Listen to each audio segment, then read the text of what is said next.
Good morning বন্ধুসকল, বহুত দিনৰ মূৰত এটা ভিডিঅ' লৈ আহিলোঁ। বহুত দিন ভিডিঅ' দিয়া নাই, মোৰ এটা কাম আছিল আৰু এতিয়া ৰাতিপুৱা শুৱাৰ পৰা উঠি চিধা মোবাইলটো চাৰ্জ দিবলৈ, প্ৰথম কামেই হৈছে মোবাইলটো চাৰ্জ দিয়াৰ পিছতহে বেলেগ কাম কৰিবলৈ মন যায়। এতিয়া মুখ হাত ধুই চাহ খাব লৈছোঁ। ইয়াৰ পৰা চাহ আনিছোঁ, গাখীৰ চাহ আৰু চাহ খাই হৈ গ'ল। চাহৰ কাপটো থৈ আহোঁ আৰু এতিয়া আকৌ মোবাইল চোৱাত লাগিছোঁ। মোবাইল চোৱা কি, মোৰ অলপ কাম আছিলে, কাম কৰি বেলেগ কাম নহয়, আমি এখন শ্বৰ্ট ফিল্ম বনোৱাৰ কথা আছিলে। সেই শ্বৰ্ট ফিল্মখনৰে অলপ স্ক্ৰিপ্ট লিখি আছিলোঁ।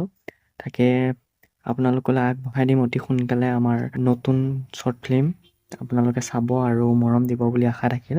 স্ক্ৰিপ্ট লিখা কাম সমাপ্ত কৰি এতিয়া মই অকণমান ৰিল চাবলৈ লৈছোঁ।